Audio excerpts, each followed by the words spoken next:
إن الحمد لله نحمده ونستعينه ونستغفره ونعوذ بالله من شرور أنفسنا ومن سيئات أعمالنا من يهده الله فلا مضل له ومن يضلله فلا هادي له وأشهد أن لا إله إلا الله وحده لا شريك له وأشهد أن محمدًا عبده ورسوله أما بعد فإن خير الحديث كتاب الله وخير الهدي هدي محمد صلى الله عليه وسلم وشر الأمور محدثاتها وكل محدثة بدعة وكل بدعة ضلالة وكل ضلالة في النار. يا أيها الناس اتقوا ربكم الذي خلقكم من نفس واحدة وخلق منها زوجها وبث منهما رجالا كثيرا ونساء واتقوا الله الذي تساءلون به والأرحام إن الله كان عليكم رقيبا. فأعوذ بالله السميع العليم من الشيطان الرجيم. بسم الله الرحمن الرحيم. قاف والقرآن المجيد بل عجبوا أن جاءهم منذر منهم فقال الكافرون هذا شيء عجيب أئذا متنا وكنا ترابا ذلك رجع بعيد قد علمنا ما تنقص الأرض منهم وعندنا كتاب حفيظ بل كذبوا بالحق لما جاءهم فهم في أمر مريج أفلم ينظروا إلى السماء فوقهم كيف بنيناها وزيناها وما لها من فروج والأرض مددناها وألقينا فيها رواسي وأنبتنا فيها من كل زوج بهيج تبصرة وذكرى لكل عبد منيب ونزلنا من السماء ماء مباركا فأنبتنا به جنات وحب الحصيد والنخل باسقات لها طلع نضيد رزقا للعباد وأحيينا به بلدة ميتا كذلك الخروج كذبت قبلهم قوم نوح وأصحاب الرث وثمود وعاد وفرعون وإخوان لوط وأصحاب الأيكة وقوم تبع كل كذب الرسل فحق وعيد أفعينا بالخلق الأول بل هم في لبث من خلق جديد. وقال الله تبارك وتعالى يا أيها الرسل كلوا من طيبات. وقال الله تبارك وتعالى في موضع آخر يا أيها الذين آمنوا كلوا من طيبات ما رزقناكم.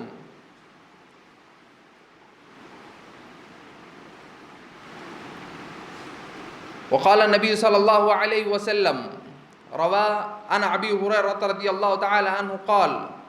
قال رسول الله صلى الله عليه وسلم يا أيها الناس إن الله طيب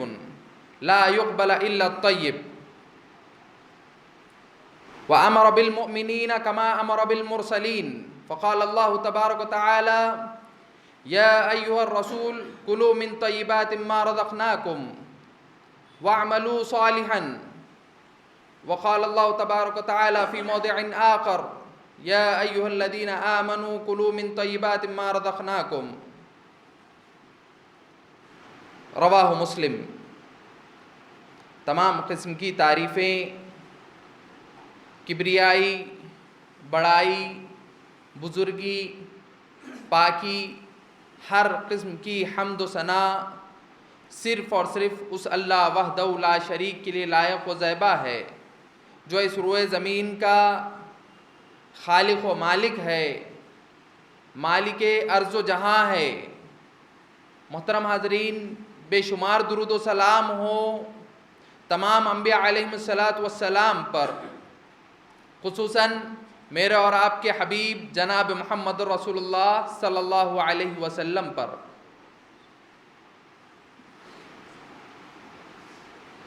نبی کریم صلی اللہ علیہ وسلم نے فرمایا کہ بخیل ہے وہ شخص جس نے نبی کریم صلی اللہ علیہ وسلم کا نام سنا اور اس کی زبان سے صلی اللہ علیہ وسلم نہ نکلا ہو. تو اللہ رب العزت سے دعا گو ہوں کہ اللہ رب العزت جب کبھی ہم اللہ کے نبی صلی اللہ علیہ وسلم کا نام سنیں تو ہماری زبانوں سے صلی اللہ علیہ وسلم کہنے کی توفیق عطا فرمائے. آج کے اس خطبہ جمعہ میں جس عنوان کو لے کر آپ تمام کے سامنے حاضر ہوا ہوں، عنوان ہے ہماری دعائیں بے اثر کیوں؟ محترم حضرات، امام ابن القیم رحمہ اللہ فرماتے ہیں کہ دعائیں اور تعوذات یعنی وہ دعائیں جن سے آپ اللہ رب العزت کی پناہ طلب کرتے ہیں، یہ دعائیں اور آپ جو عمومی دعائیں کرتے ہیں، یہ دعائیں انسانی زندگی میں انسان کے لیے اسلحہ کا کام کرتی ہیں، یعنی انسان کے لیے ہتھیار کا کام یہ دعائیں انسان کے لیے کیا کرتی ہیں۔ اسی طرح ایک حدیث میں اللہ کے نبی صلی اللہ علیہ وسلم نے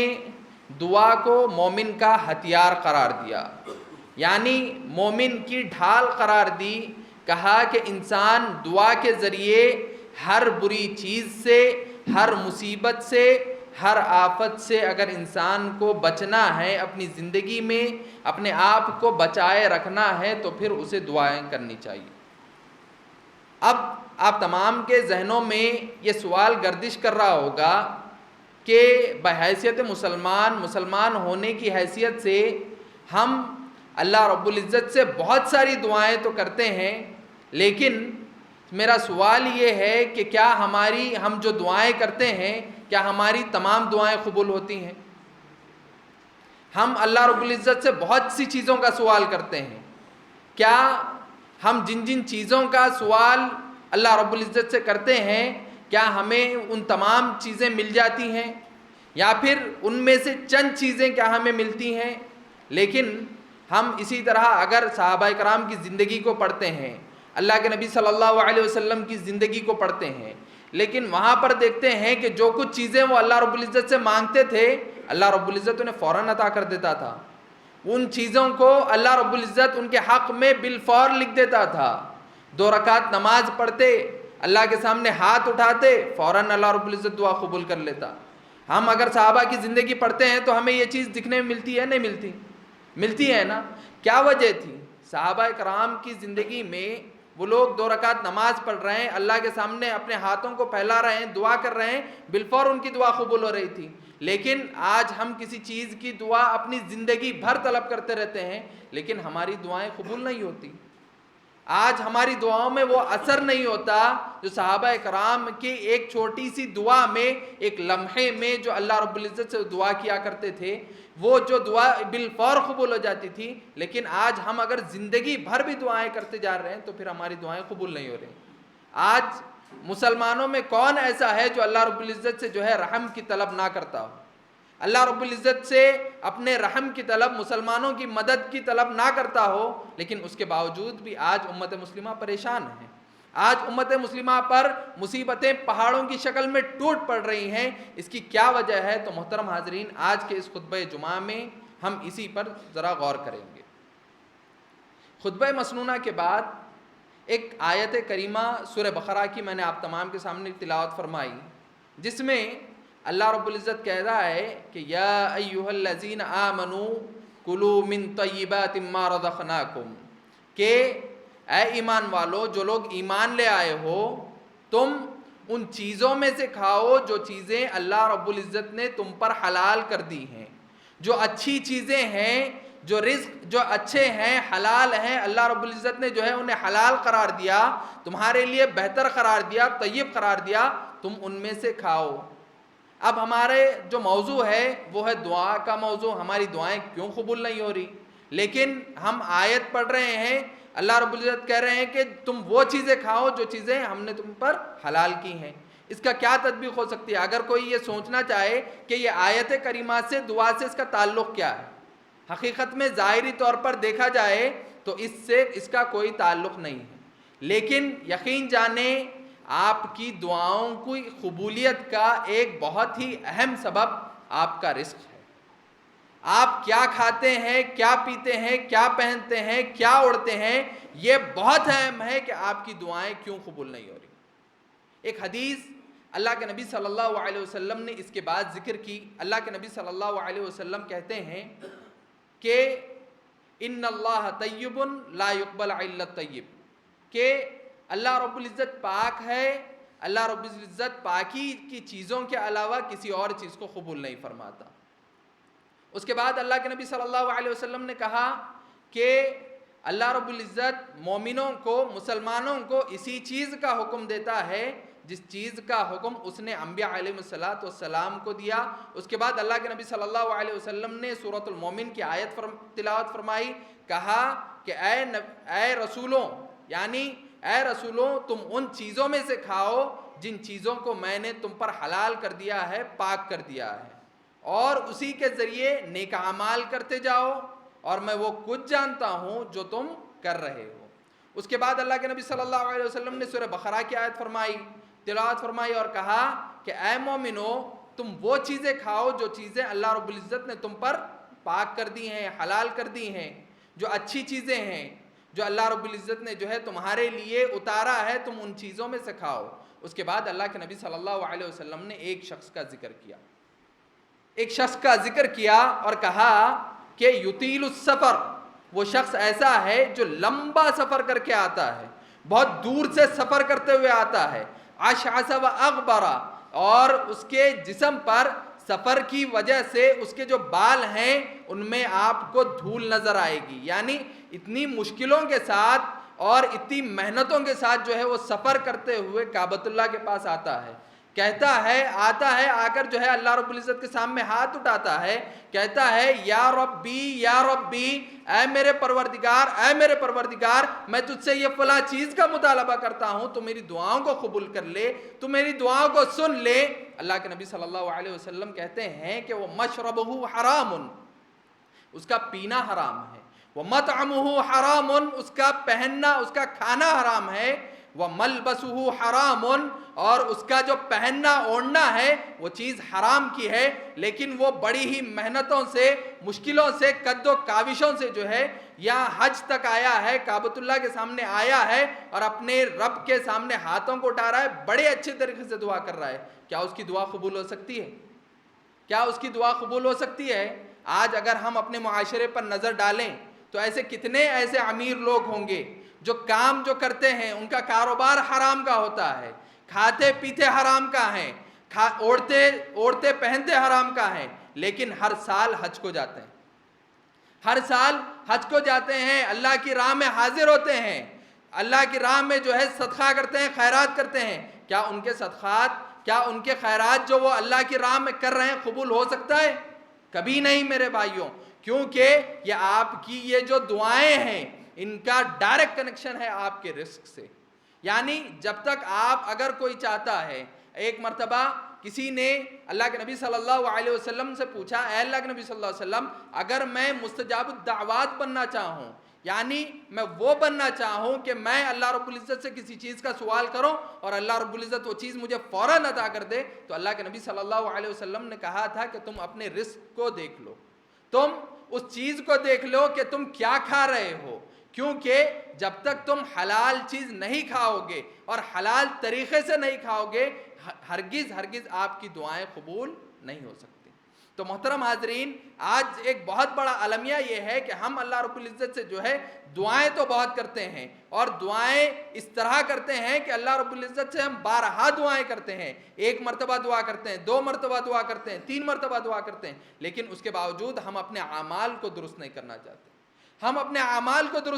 چاہتے، اگر ہم اپنے اعمال کو درست کر لیں تو یقیناً ہماری دعائیں قبول ہو سکتی ہیں، اور کچھ ذریعے ایسے ہیں، کچھ چیزیں ایسی ہیں جن کے ذریعے اگر بندہ دعائیں اللہ رب العزت سے کرنا شروع کر دے تو یقیناً اللہ رب العزت اس بندے کی دعا کو قبول کر سکتا ہے، کیونکہ آپ نبی کریم صلی اللہ علیہ وسلم کی مکمل زندگی آپ دیکھ لیں، مکمل زندگی اللہ کے نبی صلی اللہ علیہ وسلم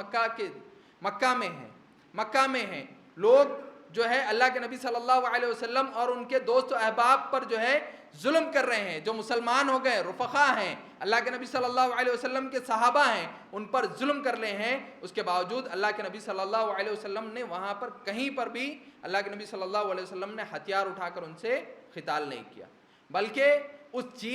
جگہ پر 13 سال اللہ کے نبی صلی اللہ علیہ وسلم نے جو چیز کی وہ صرف ایک چیز تھی، وہ اللہ رب العزت سے دعائیں کی۔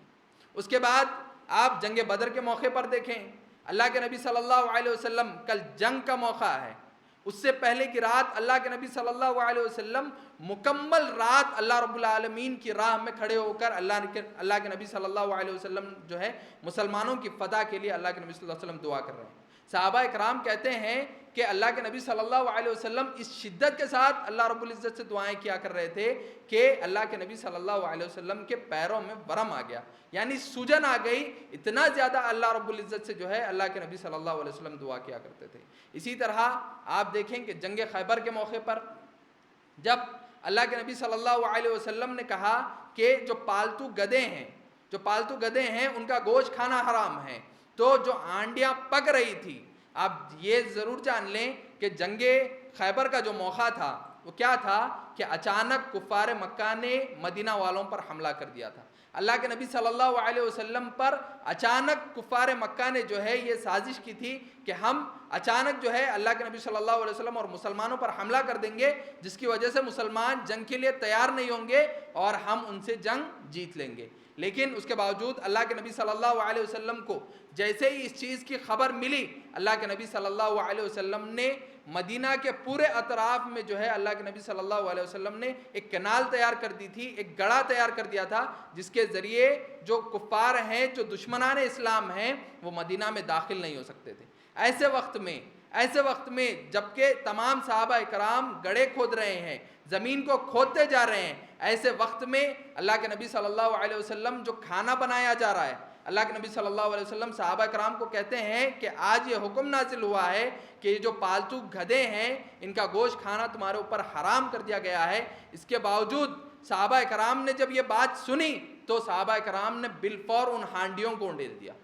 ان کو یہ گوارا نہیں تھا کہ آج حرام ہونے کے بعد کم از کم آج کے ایک دن تو بھی ہم ایک لقمہ اس میں سے کھا لیں اور ہمارا پیٹ بھر جائے۔ اللہ کے نبی صلی اللہ علیہ وسلم نے جیسے ہی فوراً کہا کہ یہ چیزیں حرام ہو گئی ہیں تو پھر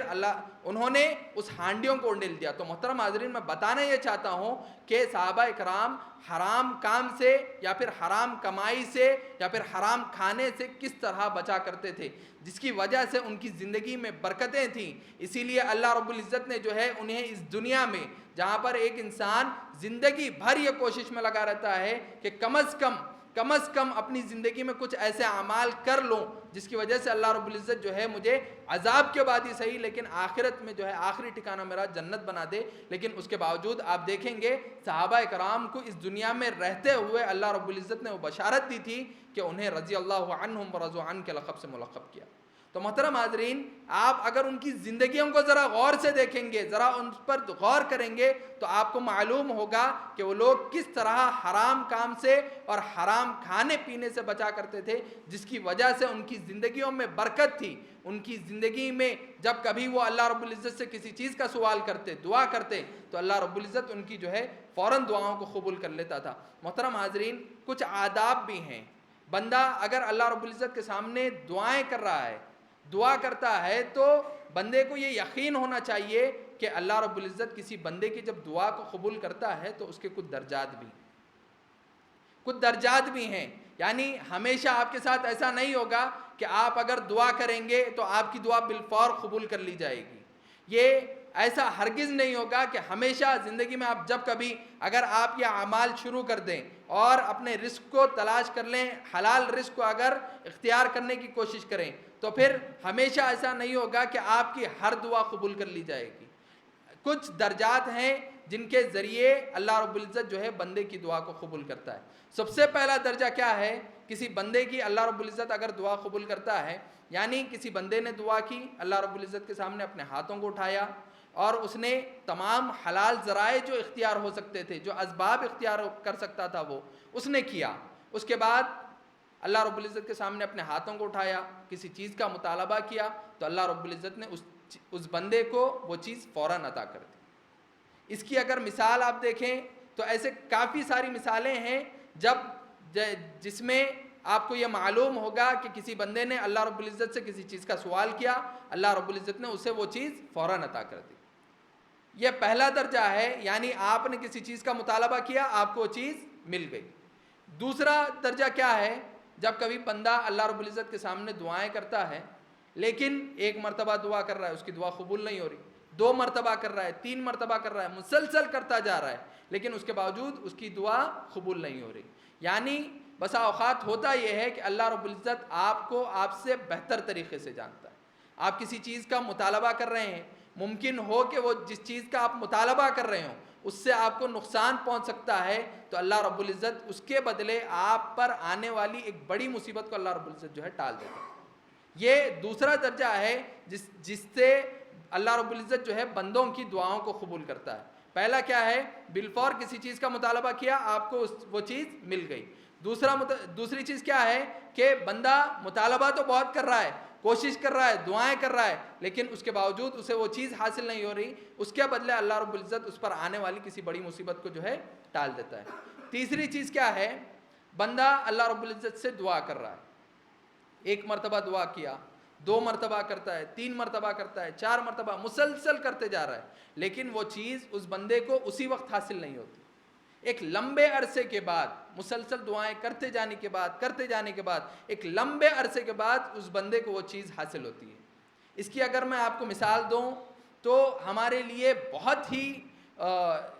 زندہ مثال آپ بول سکتے ہیں اس کو. آپ دیکھ سکتے ہیں کہ ابراہیم علیہ السلام کی زندگی، ابراہیم علیہ السلام کی زندگی جب کبھی بقرعید کا موقع آتا ہے تو ہماری یادیں ابراہیم علیہ السلام کے زندگی پر دوبارہ چلی جاتی ہیں اور ہم اس پر غور کرنے کی کوشش کرتے ہیں. آپ کو معلوم ہوگا کہ ابراہیم علیہ السلام اللہ رب العزت سے جو ہے بے شمار دعائیں کیا کرتے تھے، اور ان میں سے ایک دعا یہ بھی تھی کہ اے اللہ تو مجھے ایسی اولاد عطا فرما جو میرے آنے والی نسلوں کو جو ہے توحید کی دعوت دے سکے. ابراہیم علیہ السلام کی بہت ساری دعائیں ہیں، ان میں سے ایک اہم دعا یہ بھی تھی کہ اے اللہ تو مجھے ایسی ذریت عطا کر. اور ابراہیم علیہ السلام نے کہا تھا کہ اے اللہ میرے مرنے کے بعد تو میری ملت میں سے، تو میری قوم میں سے جو ہے انبیاء کو پیدا فرما. اسی لیے آپ دیکھیں گے کہ اسحاق علیہ السلام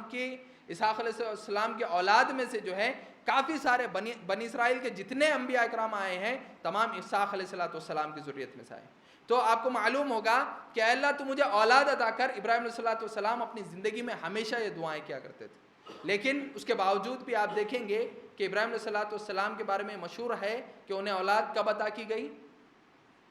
آخری وقت میں، بڑھاپے کے وقت میں. اور بعض مورخین لکھتے ہیں کہ اس وقت ان کی عمر جو ہے 80 سال کے قریب پہنچ چکی تھی. ایسے وقت میں اللہ رب العزت نے جو ہے انہیں اولاد عطا کی. اس کے بعد لمبا واقعہ ہے کہ کس طرح اللہ رب العزت نے جو ہے انہیں آزمایا، انہیں ذبح کرنے کا حکم دیا. یہ ایک لمبی تفصیل ہے، لیکن آپ ذرا غور کریں کہ اب بندہ اپنی زندگی میں جو ہے دعائیں کرتے جاتا ہے. ایک لمبا عرصہ گزرنے کے بعد کون ہے؟ اگر آپ دیکھیں گے کہ اللہ رب العزت نے جو ہے انہیں اپنا قلیل بتایا، اپنا دوست بتایا، لیکن اس کے باوجود بھی وہ جو ہے دعائیں کر رہے ہیں، لیکن انہیں وہ چیز کب حاصل ہو رہی ہے؟ ایک لمبے عرصے کے بعد. تو یعنی بسا اوقات ہوتا کیا ہے، آپ دعائیں تو کرتے جاتے ہیں، بہت ساری دعائیں کرتے ہیں، اللہ رب العزت کے سامنے اپنے ہاتھوں کو تو پھیلاتے ہیں، لیکن آپ کی دعائیں قبول نہیں ہوتی. اللہ رب العزت جو ہے اس چیز کو آپ کو اس کے صحیح وقت پر جو ہے عطا کرتا ہے. یہ 3 چیزیں، 3 درجات ہو گئے کہ پہلا تو اللہ رب العزت سے آپ نے دعا کی، بالفور آپ کو وہ چیز مل گئی. دوسرا یہ کہ اس کے بدلے اللہ رب العزت نے جو ہے ایک بڑی مصیبت کو ٹال دیا. تیسرا درجہ کیا ہے کہ بندہ زندگی میں دعا کرتے جاتا ہے، ایک لمبے عرصے کے بعد اس کو جو ہے یہ چیز حاصل ہوتی ہے. چوتھا درجہ کیا ہے کہ بندہ کسی چیز کا دنیا میں مطالبہ کر رہا ہے، جائز چیز کا،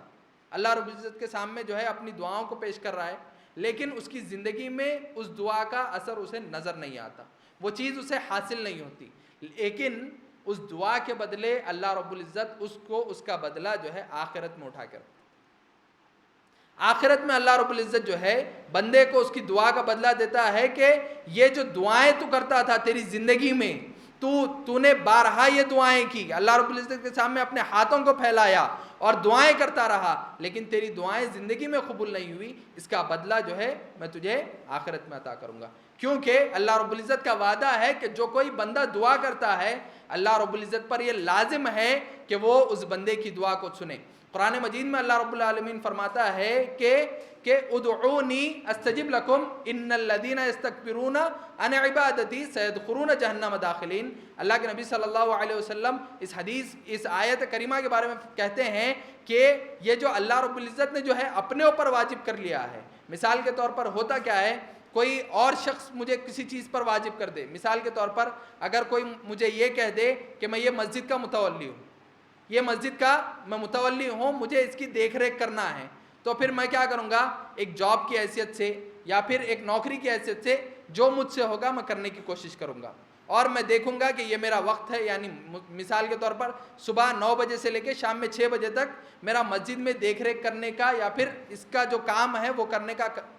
مجھ پر عائد کیا گیا ہے، تو میں اتنا ہی وقت کروں گا۔ لیکن اگر میں یہ طے کر لوں کہ یہ مسجد کی جو بھی ذمہ داری ہوگی اگر یہ میں اٹھاؤں گا تو پھر میں اپنی جانب سے زیادہ کوشش کروں گا نا مسجد میں، یا پھر جو کچھ کام میں نے اپنے اوپر عائد کر لیا ہے اس کو جلد از جلد کرنے کی اور اچھے طریقے سے کرنے کی، کیونکہ اس چیز کو میں نے خود اپنے اوپر عائد کر لیا ہے۔ تو اسی طرح اللہ رب العزت کہتا ہے کہ ادعونی، تم مجھ سے مانگو، دعائیں طلب کرو، تمہیں مجھ سے سوال کرنا ہے، استجب لکم، یہ مجھ پر واجب ہے،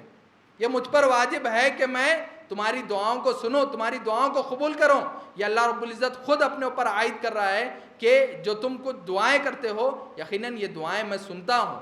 اور مجھے شرم آتی ہے۔ اللہ رب العزت کہتا ہے کہ اللہ رب العزت کو حیا آتی ہے، شرم آتی ہے کہ کوئی بندہ اللہ کے سامنے ہاتھ اٹھائے اور اللہ رب العزت دعائیں کرتے رہے لیکن اللہ رب العزت اس کو جو ہے خالی ہاتھ لوٹائے۔ یہ آپ کی دعائیں سراسر، آپ زندگی میں کبھی بھی کوئی بھی دعا کریں آپ کی دعائیں کبھی رد نہیں ہوتی، بیکار نہیں جاتی۔ اگر آپ کو وہ چیز بالفور نہیں مل رہی ہے تو آپ کو اللہ رب العزت جو ہے اس چیز کو بعد میں عطا کر سکتا ہے، یا پھر اگر دنیا میں نہ بھی ملے تو آخرت میں یقیناً اس کا بدلہ ہے۔ تو محترم حاضرین، ہمیں چاہیے کہ ہم زیادہ سے زیادہ اللہ رب العزت کے سامنے جو ہے اپنی دعاؤں کو پیش کریں اور دعائیں زیادہ سے زیادہ اپنی حاجات کو اللہ رب العزت کے سامنے پیش کرتے رہیں، کیونکہ نبی اکرم صلی اللہ علیہ وسلم کی زندگی میں جو سب سے زیادہ عمل اللہ کے نبی صلی اللہ علیہ وسلم کیا کرتے تھے وہ تھی دعا۔ اللہ کے نبی صلی اللہ علیہ وسلم نے اسی لیے کہا کہ ایک بندے مومن کا ہتھیار اگر کوئی چیز ہے تو وہ دعا ہے۔ دعا کے ذریعے بندہ اللہ رب العزت کی مدد طلب کر سکتا ہے، اگر وہ دعا کرتے رہے، اگر وہ دعا کرتا رہے تو اللہ رب العزت سے قریب ہو سکتا ہے، اگر وہ دعا کرنا چھوڑ دے تو اللہ رب العزت کہتا ہے کہ ان الذین یستکبرون عن عبادتی سیدخلون جہنم داخلین۔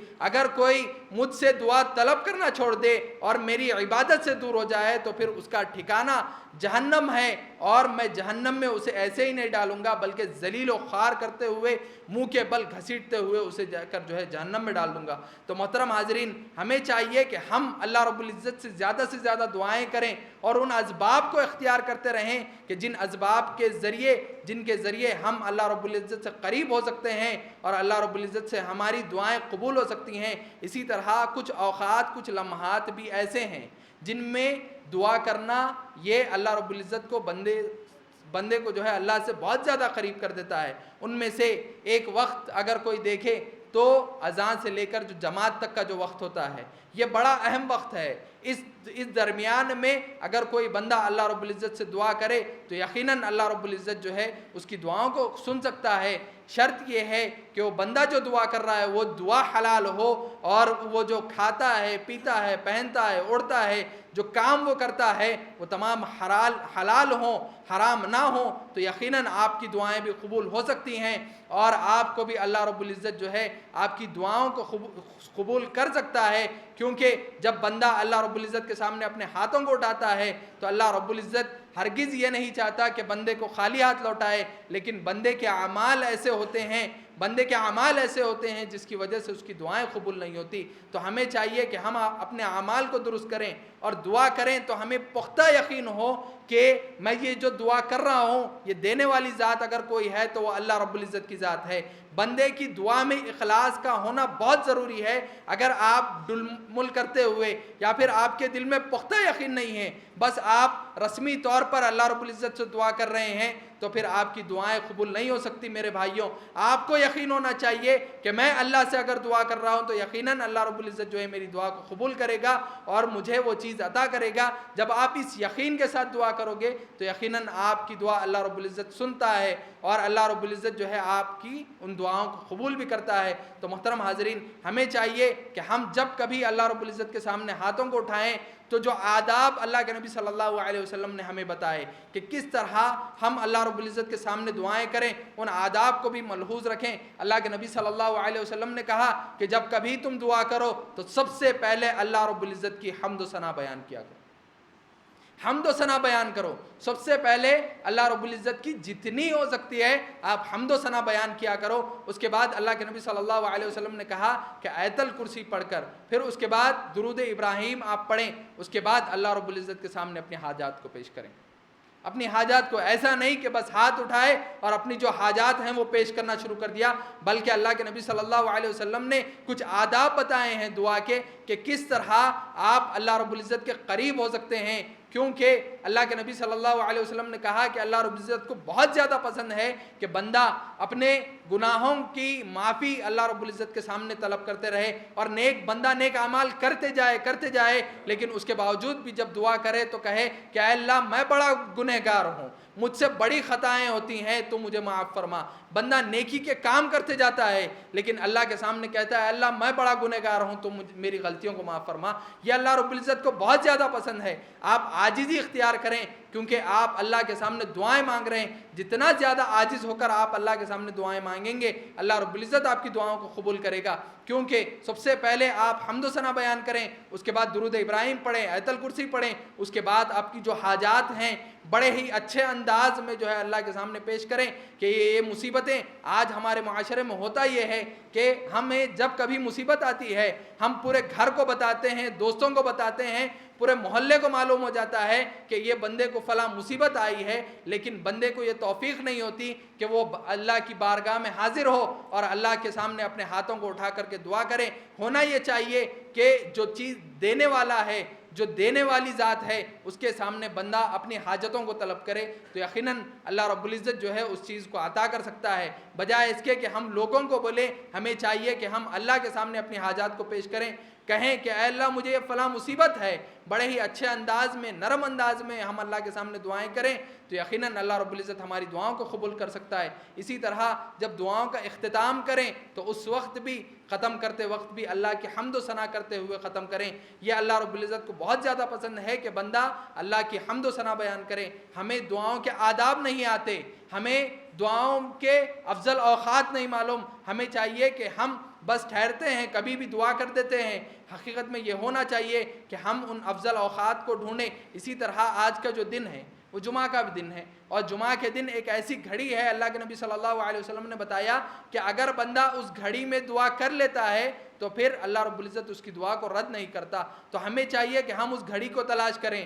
بعض مورخین اور بعض علماء لکھتے ہیں کہ وہ جمعہ کے دن کا جو آخری گھڑی ہے وہ آخری گھڑی کو یہ لوگ متعین کرتے ہیں، اور اللہ کے نبی صلی اللہ علیہ وسلم نے انگلیوں کے اشارے سے بتایا تھا کہ وہ وقت جو ہے بڑا ہی مختصر سا وقت ہے۔ اسی لیے علماء کہتے ہیں کہ عصر سے لے کر مغرب کا جو وقت جمعہ کے دن کا ہوتا ہے اس دن جو ہے آپ اللہ رب العزت سے دعائیں طرف کریں۔ اور کئی سارے اسلاف کا یہ معمول تھا کہ وہ جمعہ کے دن عصر سے لے کر مغرب تک جو ہے صرف اور صرف ان کی جو مشغولیت ہوتی وہ یہ تھی کہ وہ بیٹھتے اور اللہ رب العزت سے دعائیں کیا کرتے تھے۔ لیکن آج دین سے دوری کی وجہ سے، دین کی صحیح تعلیمات ہمیں نامعلوم ہونے کی وجہ سے ہمارے اندر سے بہت سے اعمال نکل چکے ہیں، بہت سے اعمال ہم سے چھوٹتے جا رہے ہیں۔ تو ہمیں چاہیے کہ ہم ان اعمال کو بھی زندہ کریں اور اسی کے ساتھ ساتھ اللہ کے سامنے اپنی دعاؤں کو بھی پیش کریں۔ آخر میں اللہ رب العزت سے دعا گو ہوں کہ اللہ رب العزت ہم تمام کو سننے سے زیادہ عمل کرنے کی اور حلال کمائی کھانے کی، پہننے کی، اوڑھنے کی، اور اسی طرح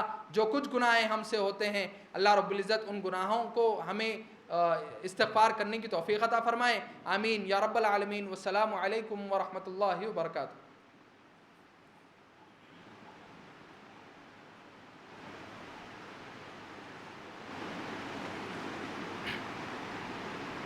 ان الحمد للہ نحمده ونستعینه ونستغفره ونعوذ باللہ من شرور انفسنا ومن سیئات اعمالنا من يهدي الله فلا مضل له ومن يضلل فلا هادي له واشهد ان لا اله الا الله وحده لا شريك له واشهد ان محمدا عبده ورسوله اما بعد فإن خير الحديث كتاب الله وخير الهدي هدي محمد صلى الله عليه وسلم وشر الأمور محدثاتها وكل محدثة بدعة وكل بدعة ضلالة وكل ضلالة في النار۔ محترم حاضرین، جیسے کہ اس سے پہلے بھی جمعہ میں بارہا یہ بات کہی گئی ہے کہ جمعہ کی جو فضیلت ہے وہ اللہ کے نبی صلی اللہ علیہ وسلم نے بتائی کہ امام کے جو ہے ممبر پر چڑھنے سے پہلے جو ہے جو مقتدی ہیں یا پھر جو مصلیان ہیں انہیں مسجد میں حاضر ہو جانا چاہیے۔ محترم حاضرین، یہ مسلمانوں کے لیے بڑے ہی اعزاز کی بات ہے کہ اللہ رب العزت نے جو ہے جمعہ کا دن ان کے لیے عید کا دن بنایا ہے۔ اگر اللہ رب العزت جو ہے سختیاں چاہتا تو پچھلی قوموں کی طرح مسلمانوں پہ بہت ساری سختیاں عائد ہو سکتی ہیں، کیونکہ بنی اسرائیل پر جو سختیاں عائد ہوئی تھی وہ انہی کے اعمال کی وجہ سے، کیونکہ جب انہیں کہا گیا تھا کہ ایک چھوٹا سا بچڑا یا پھر چھوٹی سی گائے جو ہے تم اللہ کی راہ میں ذبح کرو، تو انہوں نے بے شمار سوالات کیے جس کی وجہ سے ان پر مشکلات آئیں۔ اسی طرح پچھلی قوموں کو جو ان کی عبادت کا دن تھا، عید کا دن تھا، یعنی جیسے ہمارا جمعہ کا دن ہے، پچھلی قوموں میں ہفتہ اتوار جو دن تھا تو مکمل دن انہیں تجارت کرنے کا حکم نہیں تھا، مکمل دن انہیں صرف اور صرف عبادت کرنا تھا۔ تو محترم حاضرین، لیکن مسلمانوں پر اللہ رب العزت نے بڑا رحم کیا اور صرف